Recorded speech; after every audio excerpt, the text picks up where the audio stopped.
யாழ் சமையல் அன்பு உள்ளங்களுக்கு இனிய இந்நேர வணக்கம். இன்றைக்கு நாங்கள் நெஞ்செலும்பு ஆட்டு நெஞ்செலும்பு வச்சு ஒரு கறி வைக்க போகிறோம். வாங்கோ பார்ப்போம். இதுதான் நெஞ்செலும்பு பாருங்க. விலா எலும்பு ஆட்டுண்ட அவிச்ச உருளைக்கிழங்கு, வெங்காயம், பச்சை மிளகாய், பெருஞ்சீரகம், இஞ்சி, உள்ளி, பச்சை மிளகாய் அரைச்சி வச்சுருக்கிறோம். கருவா, தேசிக்காய், கருவேப்பிலை, முதலாம்பால், ரெண்டாம் மூன்றாம்பால், எண்ணெய் தாளிக்க, யாழ் சமையல் தூள், உப்பு. வாங்கோ இப்படி செய்கிறேன்னு பார்ப்போம். நீட்டுக்கு இப்படி வெட்டி இப்போ இந்த குறுக்க 2 தரம் வெட்டி சின்ன சின்ன ஆக்கி கொண்டு வரோம். வாங்க இதை வெட்டிட்டு வந்துட்டோம். முழுக்க சதை தான் இருக்கும். இதை குழம்பு வைக்க நல்லா இருக்கும். முழுச்சதையோடு இருக்கும். வாங்கோ நாங்கள் இப்போ அடுப்பை பற்ற வைப்போம். சட்டி காயத்து எண்ணெய் விடுவோம். எண்ணெய் விடுங்க 2 கரண்டி அப்படி விடுங்க. இது இப்போ யாழ்ப்பாணத்தில் பச்சை மிளகாய் 1200 நான் நெடுகவங்களுக்கு சொல்கிறாங்க. அதுகளுக்கெல்லாம் அளவில்லை. நாங்கள் கூட மலிவாக விற்கலாம் கணக்காக போடுவோம். இப்படி கணக்க விலை விற்கலாம் கொஞ்சமாக போடலாம். அதில் பெரிய ருசியில் மாற்றம் இருக்குமென்று சொல்லிடலாது. நான் உங்களுக்கு அந்த இதுகள அளவு ஒரு முறையுமே நான் சொல்கிறேன் இல்லை உங்களுக்கு. இதே விலைக்கு தக்கன மாதிரி தான் நாங்கள் எங்கள் யாழ்ப்பாணத்து மக்கள் பழகிட்டேன். நாங்கள் எல்லாம் இது 60 ரூபா கிலோ வரும். இப்போ 1200. தக்காளி பழம் 1200. தேசிக்காய் அப்படி எல்லாமே விலையாக இருக்குது. இதுக்குள்ள நாங்கள் கொஞ்சம் பெருஞ்சீரகத்தை போட போகிறோம். பெருஞ்சீரகம் போடுவோம். இந்த கருவாவில் சின்ன துண்டு முறிச்சு போட்டு போடுறேன். இது கொஞ்சம் தண்ணி நாங்கள் இறைச்சியில் பிள்ளைகள் கறி வைப்போம். வெங்காயத்தை போடுவோம்.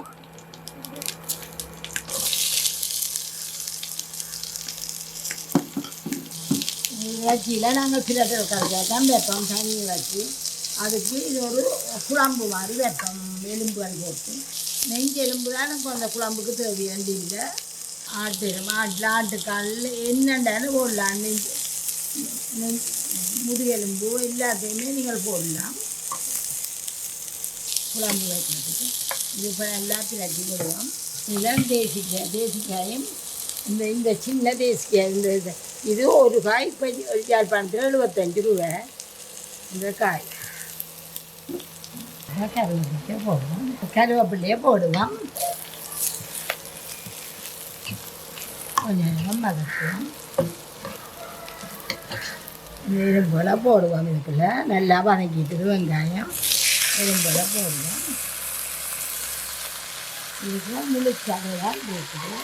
முழுச்சதையோடு இருக்குது எலும்பு.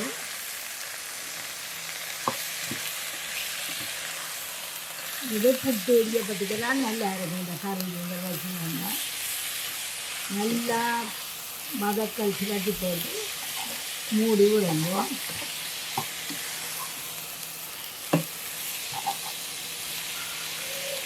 இப்படியே மூடி விடுவோம்.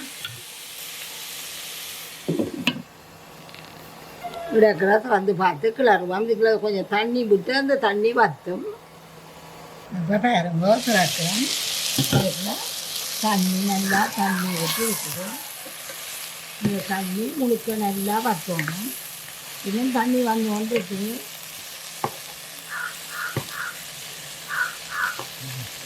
இது வெங்காயம் பச்சை மிளகாய் வதங்கிட்டு இந்த இஞ்சி உண்டு நான் போட்டிருக்கணும். இஞ்சி உண்டு போடையெல்லாம் வதக்கிட்டேன். அதை இப்போ போடுறேன். இதெல்லாம் வதக்கி ஆனால் இதை நீங்கள் வெங்காயம் வதக்கினோன்னா போடுங்கோ. வெங்காயம் வேறு வாசி வந்தோடனே போடுங்கோ. நான் மறந்து போனேன். நான் தண்ணியை ஒரு பக்கத்தில் வச்சு வதக்குவேன். வதக்கி போட்டு கிளப்பம். இது விட்ட தண்ணியெல்லாம் பக்கங்களில் போய் ஒதுங்கிட்டுது. நடுவில் கொஞ்சம் வறுமை இருந்தபடியாக அதுக்குள்ள போட்டு நான் வதக்குறேன். அந்த வாசம் பச்சை மிளகாய் போக நாங்கள் சேர்க்கிறோம்.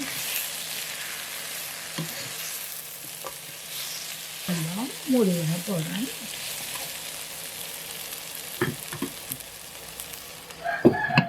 இப்போ திறந்து பார்ப்போம்.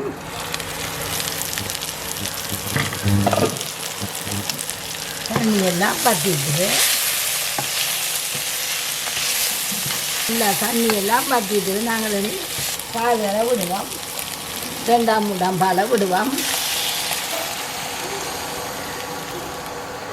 தூள் உப்பு வர போடுவோம். பிரட்டல் கறி கொஞ்சம் தண்ணி ஒரு சொட்டும் இருக்காது, நல்ல உரைப்பனையும் இருக்கும். இது ஓரளவு ஆக பெரிய உரைப்பண்டி இருக்காது, ஒரு தண்ணி குழம்பாக வரும். உரைப்பு காணாட்டி பார்த்து போடுங்க. இது நாங்கள் உப்பை வீட்டில் அரைச்சி எடுத்தது. இந்த டேபிள் சால்ட்டுண்டு அது நாங்கள் வேண்டுறதில்லை. இது அரைச்சி எடுத்த தூள் உப்பு. இதில் நல்லா அவிய விடுவோம். இந்த எலும்பை மூடி விடுவோம். இப்போ நல்லா கொதித்து வருது பாருங்க. இப்போ நல்லா கொதித்து வருது. நாங்கள் இதே நெருப்போட விட்டோம்னா உரைச்சி அவிய முதல் தண்ணி வற்றிடும்.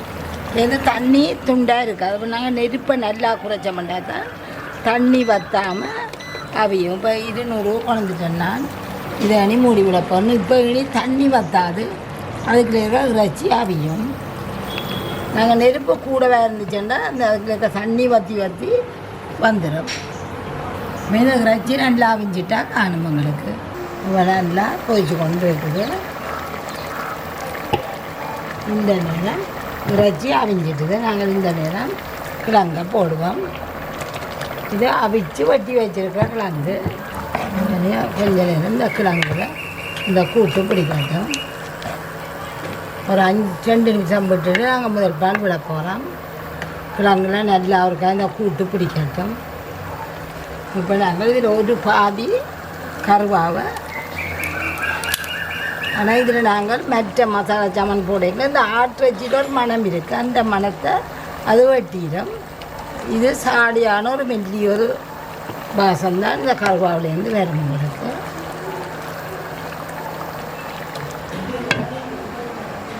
இப்போ நாங்கள் கிழங்கு போட்டு 5 நிமிஷத்துக்கு மீறி ஆச்சு. 5 நிமிஷத்துக்கு மீறி ஆச்சு பாருங்க. கிழங்கெல்லாம் நல்லா கூட்டு பிடிச்சிட்டு வெளியே முதல் பாலை விட்டு திறக்குங்க. வாங்க நல்லா ஆறிட்டுது. இப்போ துறப்பம். இப்போ உங்களுக்கு அந்த வாசம் நல்லா தெரியும். உங்களுக்கு தேசி பிடிக்க விடுவோம்.